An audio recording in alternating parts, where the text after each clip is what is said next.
오늘은 감사의 지경을 넓히라 라는 제목으로 은혜를 나누고자 합니다. 오늘은 추수감사 주일입니다. 그래서 1년의 시간들을 돌아보면서 하나님 앞에 감사한 것이 무엇이 있었나 돌아보면서 하나님의 흔적을 찾아봅니다. 저도 쭉 돌아봤습니다. 무엇이 감사한가. 건강을 주님께서 주셔서 이곳에 서 있는 게 참 감사하더라고요. 가족을 돌아보니까요, 집안에 2명이 대를 가려고 그랬습니다. 대. 둘째는 대학을 가려고 열심히 지금 노력하고 있고 고3 수험생이고, 첫째는 군대를 가려고 그렇게 애를 써서 연초에 휴학을 하고 군대를 지원을 했는데, 요즘에는 아무나 갈 수 있는 데가 아닙니다. 군대가 삼수에서 갔습니다. 네. 한 번 지원하고 2번 지원하고 3번 지원하고, 우리가 계획한 대로 무엇인가 지원하고 무엇인가 도전하고 하는데요, 그것이 성취되어서 감사하기도 하고, 또한 그것이 되지 않아서 좀 마음에 불만족스러운 순간도 있을 수 있죠. 그런데 하나님께서는 우리에게 그 순간에 감사하라고 말씀하십니다. 저는 감사하더라고요. 첫째가 군대 가서 잘 적응하나 싶었는데 잘 적응하는 것 같아요. 군대 훈련받고 자대 배치를 받았는데 춘천으로 갔습니다. 갔는데 가자마자 유격 훈련이 있는 거예요. 그래서 아이고, 가자마자 유격 걸렸구나, 아이고 어떡하니 하고 있었는데, 유격 마치고 한 주 후에 연락이 왔습니다. 저 유격 왕 됐어요. 휴가증을 또 추가로 받아가지고 챙겼다고 하면서 하는 거예요. 유격 받아서 어떡하나 걱정됐지만, 그러나 그 시간을 잘 보내고 나니 또한 하나님 앞에 감사 제목으로 올려지게 되더라고요. 여러분, 우리 삶에 무엇으로 여러분은 감사를 채우고 있습니까? 우리 시간에 하나님은 그 감사로 채우기 원하시는 그 시간들을 우리는 살아가고 있는데, 여러분은 어떤 것으로 채우고 있습니까? 어떤 분은 절반은 불평, 절반은 감사 해서 반반으로, 후라이드만 양념 반 하듯이 반반으로 신앙생활 하는 분도 있을지 모르겠어요. 어떤 분은 극단으로 치우쳐서 만사불평하면서 만사불평하리라 하면서 불평으로만 채워가는 분도 있을지 모르겠습니다. 그러나 하나님은 우리에게 바라시는 뜻이 무엇일까요? 오늘 우리가 읽었던 본문의 말씀처럼 이렇게 말씀하시죠. 데살로니가전서 5장 18절 말씀 다시 한번 함께 읽겠습니다. 시작. 범사에 감사하라. 이것이 그리스도 예수 안에서 너희를 향하신 하나님의 뜻이니라. 아멘. 범사에 감사하라. 이게 누구의 뜻이라고요? 하나님의 뜻이래요. 하나님의 뜻은 정해졌습니다. 범사에 감사하는 게 하나님의 뜻이라고 말씀합니다. 그렇다면 그 범사에 감사 말고 그 범주 넘어서서 반반 감사는 어떻게 될까요? 불평반 감사반. 이건 하나님이 원하시는 걸까요? 아닌 것 같아요. 그럼 만사불평하는 건 어떨까요? 그건 더더욱 아니겠죠. 하나님이 바라시는 것은 범사에 감사하는 것입니다. 하나님은 우리에게 그렇게 범사에 감사하라고 얘기하세요. 그러나 우리는요, 무엇에 익숙하냐면 좀 특별한 일, 내가 간절히 바라는 그 일이 이루어지는 것에 대한 감사, 이것에 익숙합니다. 그래서 우리가 그 감사를 얻어내기 위해서, 쟁취하기 위해서 무엇을 하나요? 신앙인들은 기도합니다. 그런데 곰곰이 생각해 보면 우리는 그 감사를 위해서 내 기준치, 내 기대치, 내 원함을 이루기 위해서 우리는 어느 순간 그 목적을 가지고 기도하기도 합니다. 반대로 생각하면요, 그 기대치에 차지 않으면, 그 뜻이, 내 뜻이 이루어지지 않으면 마음에 감사 아니라 뭐가 들어와요? 불평이 들어오는 거죠. 불만이 들어오는 거예요. 내 뜻, 이 기준에 못 미치면 그냥 불평하고 마는 거죠. 그러나 오늘 하나님께서 주신 말씀을 본다면, 하나님의 뜻, 범사에 감사하라 라고 말씀하신 이 말씀에 근거한다면, 주님 앞에 그 기준으로 가지고 나아가는 것이 주님께서 바라시는 것일까? 그렇지 않은 것 같아요. 하나님이 바라시는 것은 내 뜻, 내 기준에 따라서 이루어지는 삶이 아니라 하나님의 뜻, 하나님의 기준이 이루어지는 삶을 살아가는 것, 그것이 주님이 바라시는 모습인 줄로 믿습니다. 하나님은 우리에게 그렇게 기준 삼아 살아가라고 이야기하시는 거예요. 그런데 그나마 우리가 감사할 조건들은 눈에 보이는 하나님의 특별한 도우심, 내 간구가 성취되어지는 것, 이것이 그래도 감사할 조건이 되어서 범사에 감사하려면 그것부터 좀 내 삶에 펼쳐졌으면, 그런 일이 벌어졌으면 하는 것이 우리의 바람이기도 합니다. 그런데 그렇게 바라면서 그 일이 이루어지길 바라지만, 고대하지만, 그러나 그 일이 이루어진다고 해서 모두가 감사할까? 저는 여기에 반문이 생깁니다. 누가복음 17장 말씀을 보면, 우리가 지난번 제가 추수감사 주일 때도 한번 이 부분의 예를 들었었는데, 예수님께서 한 마을에 들어가실 때 10명의 나병 환자가 예수님을 고대하면서 기다리고 있었습니다. 지나가실 때 예수님을 불러 세웁니다. 다윗의 자손 예수여 하고 애절하게 불러가면서 예수님을 세워요. 그런데 그 10명의 나병 환자가 부르실 때 예수님은 그냥 지나칠 수도 있었지만 그들을 보시고, 그리고 그들이 긍휼했는지, 얼마나 목청껏 예수님을 불렀는지, 애절하게 불렀는지 예수님은 멈춰서시고 그들을 보시고 그들에게 이야기하십니다. 제사장에 가서 너희들 피부 보여줘라 라고 얘기하는 거예요. 거기서 고쳐졌다, 나을지어다 이런 명령하지 않으시고 제사장들에게 가서 너희 환부를 보여주어라 얘기해요. 환부를 보여주는 것은요, 당시에 나병 환자들은 그 병이 완치되었을 때에 제사장에게 확약을 받고 완치 판정을 받은 후에 공동체에 합류할 수 있었습니다. 그러니 예수님께서 그들에게, 나병 환자들에게 제사장에 가서 보여줘라, 환부를 보여줘라 라고 얘기할 때는 지금 전제 조건이 무엇이냐면 주님이 고쳐 주시겠다라는 이 약속인 거예요. 10명의 나병 환자는 이 얘기를 듣고 믿음이 생겨서 예수님을 부르고 찾았던 그 믿음만큼이나 예수님이 무슨 일이신가 하시겠구나 라는 이 믿음을 가지고 제사장에게 나아갑니다. 놀랍게 어떤 일이 벌어집니까? 가다 보니까요, 나병이 깨끗이 낫게 된 거예요.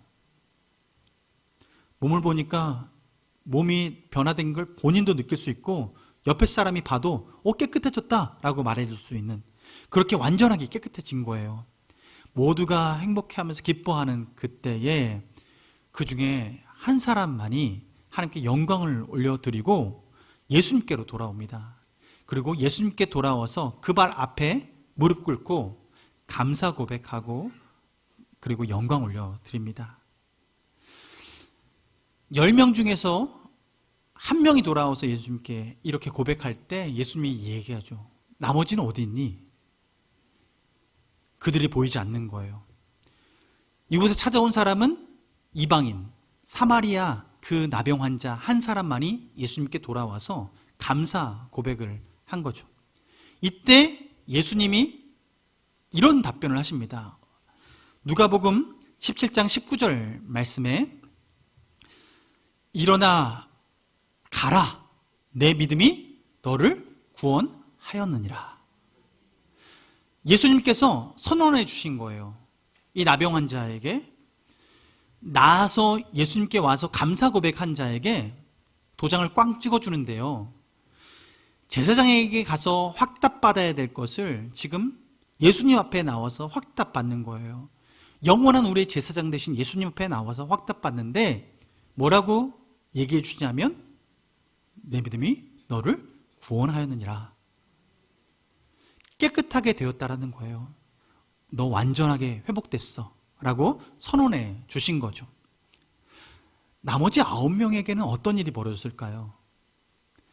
병이 나아서 뿔뿔이 흩어졌는데 그 기쁜 마음으로, 그리고 그 중에 한 사람만 예수님께 와서 감사 고백을 했을 때 나머지 9명과 이 한 사람의 차이는 뭘까요? 9명은 집에 돌아가니까 다시 나병이 도졌을까요? 성경에는 나오지 않습니다. 저도 모릅니다.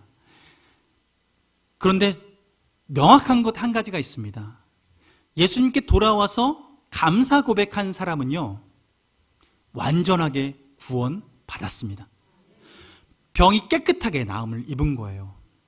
그 얘기는 뭐냐면, 여러분, 우리가 중독 가운데 있는 사람들이 예수 그리스도 안에서 회복되는 경험들이 있죠. 알코올 중독, 도박, 그리고 범죄. 우리가 여러 가지 문제로 앓고 있다가 예수 만나서 회복됐다, 예수 만나서 거듭났다, 옛 것은 벗었다 라고 하면서 그렇게 돌아온 분들이 있습니다.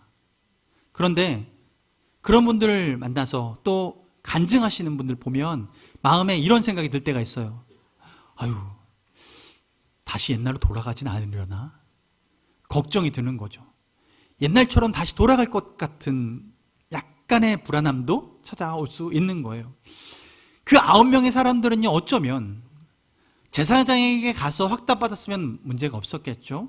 근데 만약에 그것만 기뻐하고 제갈 길로 갔다고 한다면 그들은 병고침 나음받았던 그 순간을 고백하고 또 기뻐하겠지만 그들의 마음은 여전히 혹시 나 예전처럼 돌아가는 거 아니야?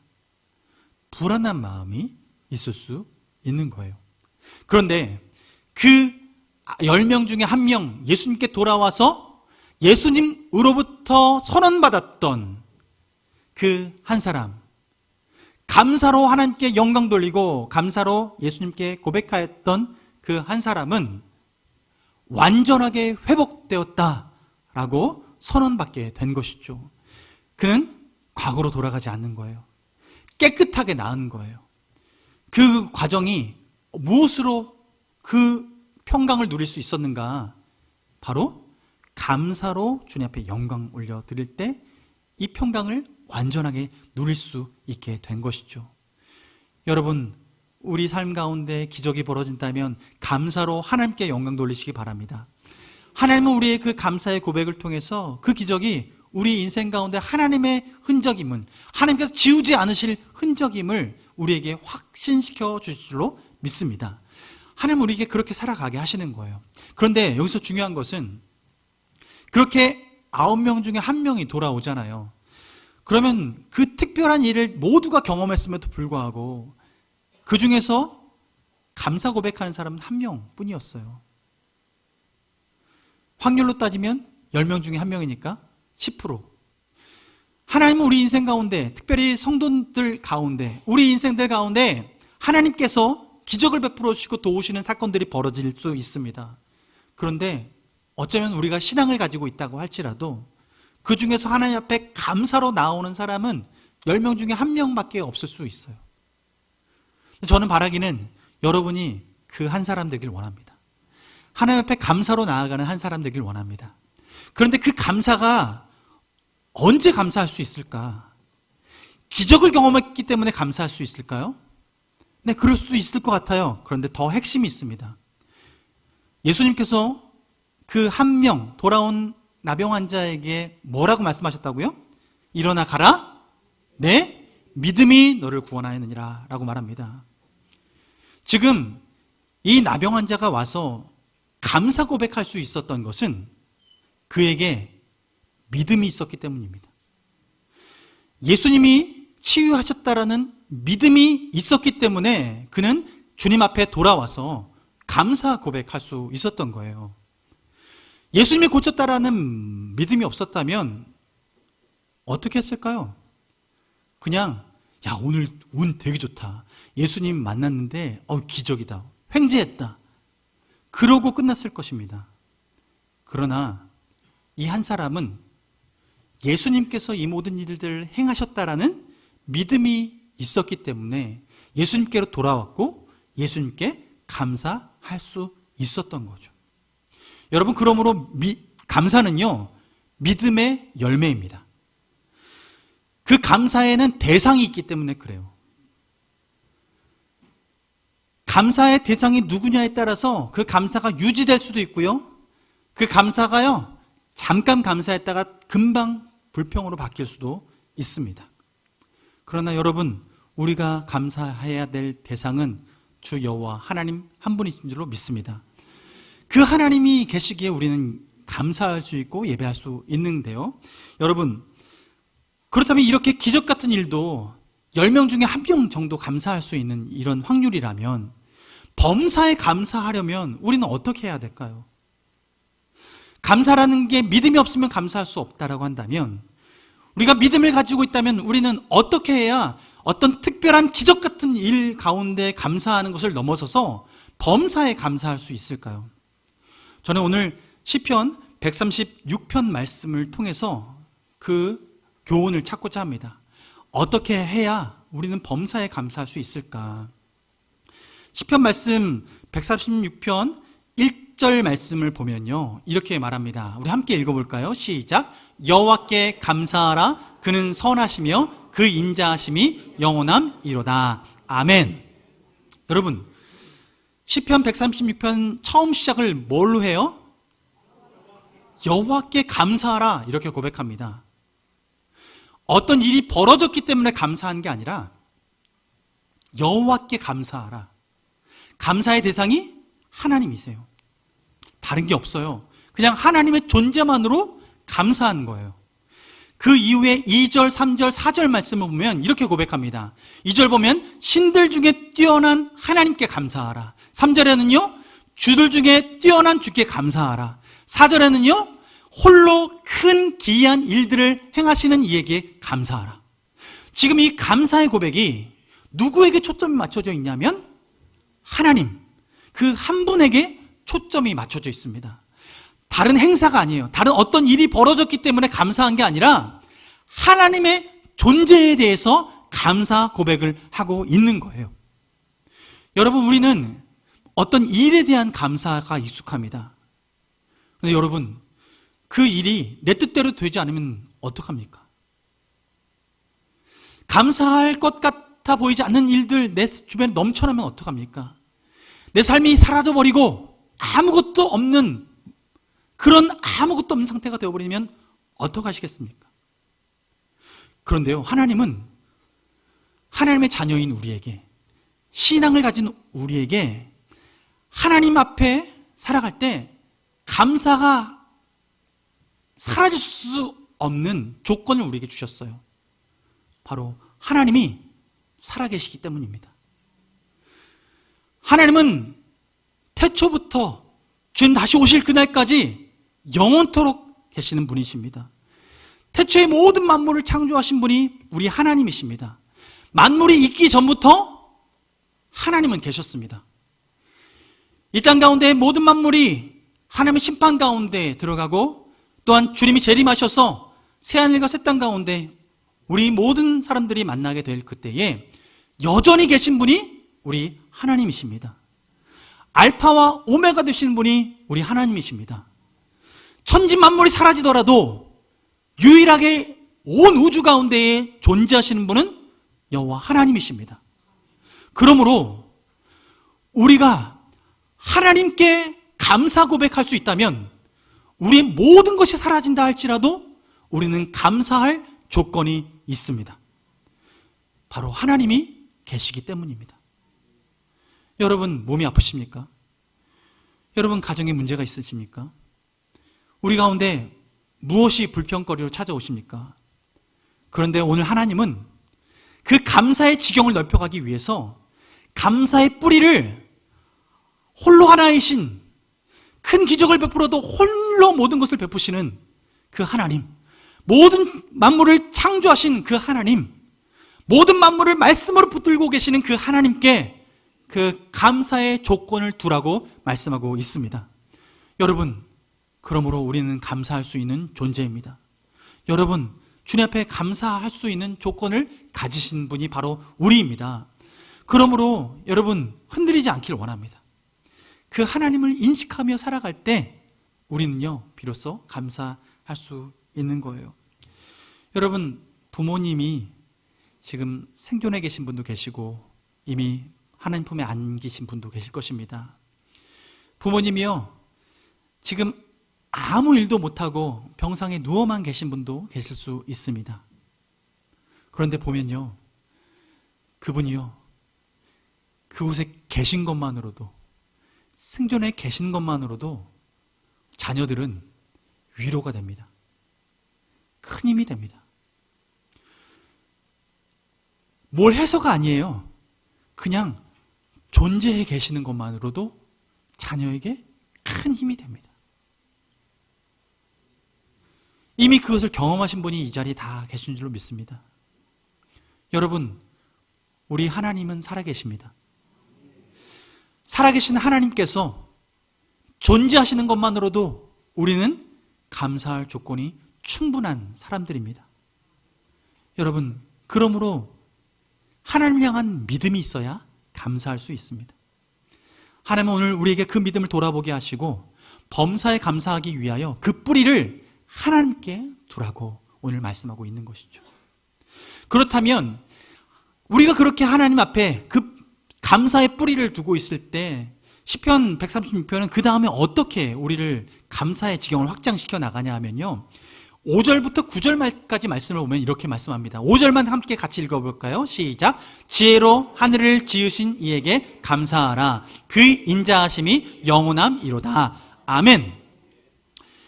지혜로 하늘을 지으신 이에게 감사하라, 이렇게 얘기해요. 이제는 하나님께서 행하신 그 일들을 놓고 감사 고백하도록 합니다. 그런데 그 이후에 6절, 7절, 8절, 9절 말씀을 보면 이렇게 고백을 해요. 6절 말씀 보면 땅을 물 위에 펴신 이에게 감사하라.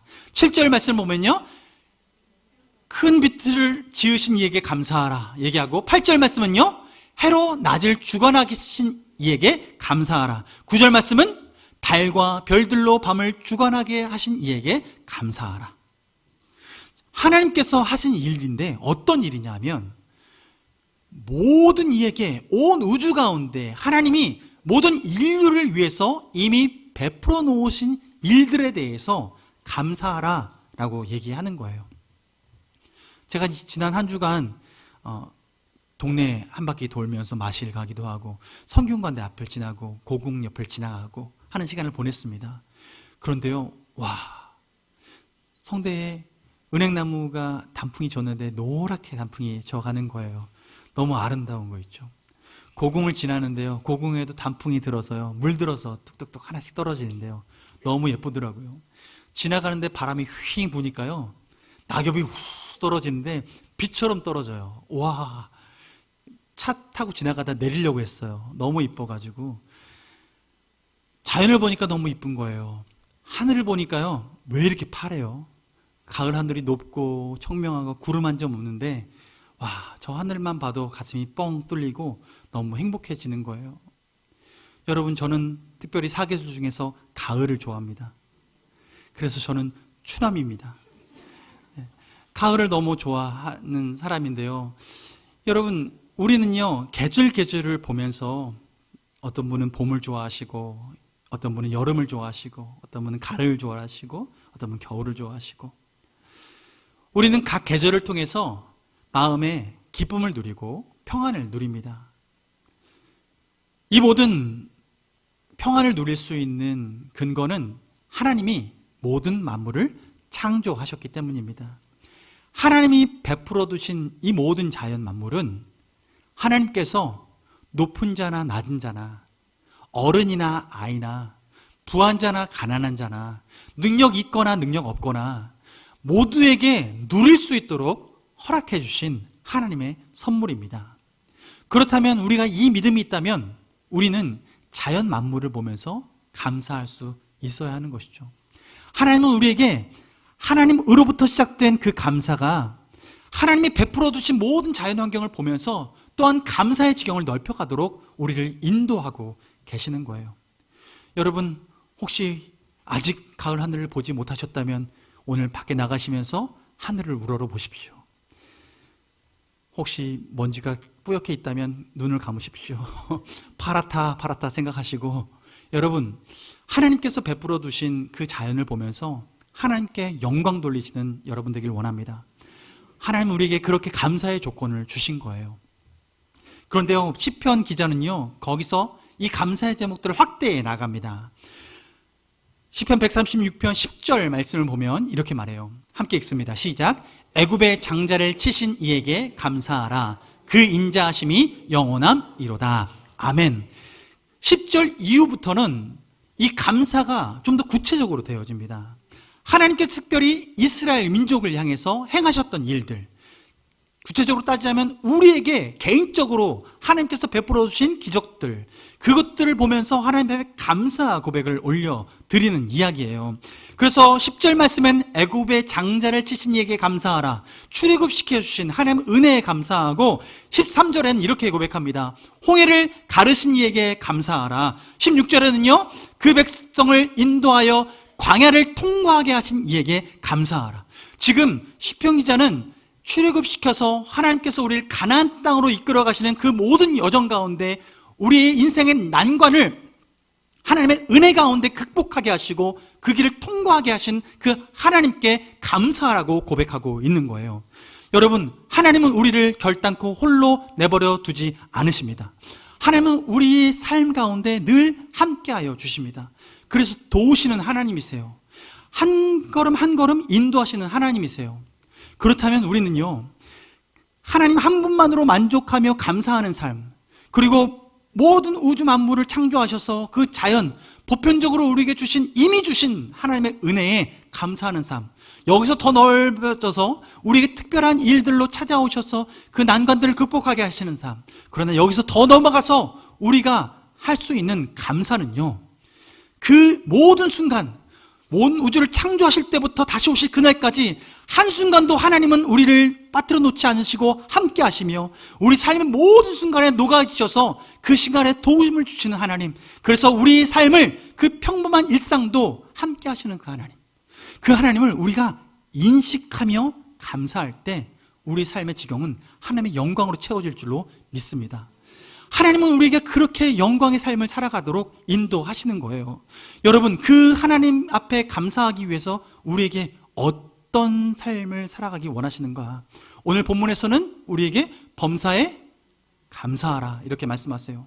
그런데 여기서 중요한 거예요.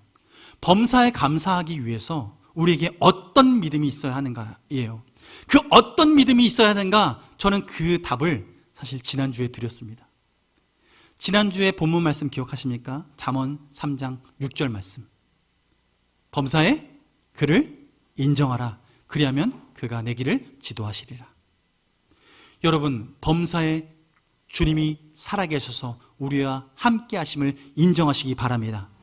하나님은 그 범사에 우리와 함께 하시다라는 그 사실을 인식하고 주님의 인도하심 따라서 우리가 그 하나님의 걸음을 따라 나아갈 때 우리 삶을 하나님의 평강 길로 인도하시는 것을 경험하게 되는 거예요. 제가 포항에서 사역할 때가 있었습니다. 첫 부임해서 첫 휴가를 받았어요. 휴가를 받았는데 휴가 때 가족들과 함께 모여서 어딘가를 가고 싶은데 문제는 전에도 제가 간증했지만 차를 폐차한 적이 한 번 있지 않습니까? 차가 없었어요. 차가 없어서 어디 가기에는 애매한, 그래서 포항에서만 이렇게 놀아야겠다 생각하고 있을 그때 아내와 아이들을 데리고 그래, 오늘 날 잡아서 우리 머리가 많이 길렀는데 머리 자르러 미장원에 가자 하고서 교회 집사님이 운영하시는 미장원을 찾아갔습니다. 남자 집사님이신데요, 그분께서 머리를 커트해 주세요. 앉아가지고 머리를 깎는데 이런저런 이야기 나눕니다. 목사님 휴가 기간인데 어디 좋은 데 가세요? 아니에요, 어디 안 가고 포항에 있을 것 같아요. 아니 왜요? 제가 지금 이런 상황 가운데 뭐 어디 가기가 좀 그렇네요. 얘기를 하니까요, 그분이 커트를 다 하시고 나서 끝날 때쯤에 얘기하시는 거예요. 그분이, 목사님 저 제 차 쓰세요. 이번 휴가 기간에 제 차 사용하셔서 휴가 기간 잘 다녀오세요 라고 얘기하시는 거예요. 아니 집사님 어떡하시고요? 저 자전거 있어요. 자전거 타고 출퇴근하면 돼요. 집에까지 거리가 되는데, 그래서 전 자전거 있으니까요 하면서 자전거를 보여주시는 거예요. 그리고 저에게 차키를, 본인 차키를 이렇게 내어주십니다. 그리고 밖에 세워져 있는 차를 가져가라고. 저한테 주시는 건 아니고요. 일주일 동안 쓰라고 주시는데, 내가 봤습니다. 차를 보니까요, SUV 차예요. 그리고 그 위에다가 위에다가 짐칸을 만들어서 올려놓은 거예요. 뭐가 있나 봤더니 그 안에 여름철에 물놀이 할 수 있도록 조끼랑 뭐 여러 가지 도구가 들어있어요. 많이 놀아보신 것 같아요. 그래서 그걸 다 채워놓은 그 차를요, 저한테 키를 주시면서 가라고 하신 거예요. 제가 일평생 동해안 여행 가본 적이 없거든요. 그런데 가족들과 처음으로 동해 일주를 했습니다. 그래서 포항에로부터 시작해서 동해로 쭉 올라가는 거예요. 계획했던 여행이 아니니까요. 하루 가서 근처에 여관 찾아가지고 민박집 들어가서 민박하고, 또 하루 지나서 한 번 더 올라가서 또 다음 지역에서 민박하고 아이들과 물놀이하고 이렇게 지내면서 그 휴가 기간을 보냈습니다. 휴가를 마치고 돌아오는데 제 마음에 이런 생각이 드는 거죠. 여러분에게 이런 일이 벌어진다면 누구에게 감사하겠습니까? 집사님에게 감사하죠. 집사님이 빌려주셨잖아요. 집사님 없었으면 어떻게 했겠습니까? 집사님 감사하죠. 그런데요, 우리가 거기까지만 감사하면요, 우리의 인생에 하나님의 손길을 못 찾는 거예요. 그러나 하나님은 그 시간에 우리로 머리 깎게 할 마음을 주셨고, 그리고 그곳에 가서 머리 깎이며 담소 나누다가 그분의 마음을, 그 집사님의 마음을 감동시키셔서 그 찾기까지 내어줄 수 있도록 하신 그 모든 과정이 하나님께서 하신 줄로 믿습니다. 여러분, 우리는 우리 삶에 벌어지는 일상이지만, 그러나 그 일상 가운데에 하나님께서 하셨음을 우리가 발견하고 인정하고 살아갈 때 우리는 비로소 진정으로 하나님께 감사할 수 있을 것입니다. 하나님은 오늘 우리에게 감사의 지경을 넓혀가라고 말씀하십니다. 우리의 감사는 지금 어디에 머물러 있습니까? 만사 불평하고 계십니까? 불평 반, 감사 반, 반반의 삶을 살고 있습니까? 아니면 범사에 감사하는 삶을 살고 있습니까? 오늘 하나님은 시편 말씀을 통해서 우리에게 하나님을 기뻐하고 하나님을 찬양함으로 변하지 않는 감사의 조건을 우리가 품고 살아가라 말씀하시고, 또한 이미 베풀어 두신 하나님의 은혜를 돌아보면서 하나님 앞에 감사하는 삶을 살아가라 하십니다. 그러나 더 중요한 것은 범사의 그를 인정하면서 범사에 하나님께 감사하는 삶을 살아가는 것, 그것이 우리가 감사의 지경을 넓혀가는 길인 줄로 믿습니다. 여러분, 그 여정을 함께 하시길 원합니다. 하나님께서 그 여정을 함께 함으로 이번 신앙의 지경을 넓히라 라는 이 주제가 우리 삶의 믿음의 지경과 선교의 지경과 순종의 지경과 우리의 감사의 지경을 넓혀감으로 전인격적으로 총체적으로 하나님 앞에 우리 삶을 올려드리며 우리 믿음이 더욱더 견고하게 서게 될 줄로 믿습니다. 여러분, 그 믿음의 삶 살아갈 여러분을 주님의 이름으로 축복합니다.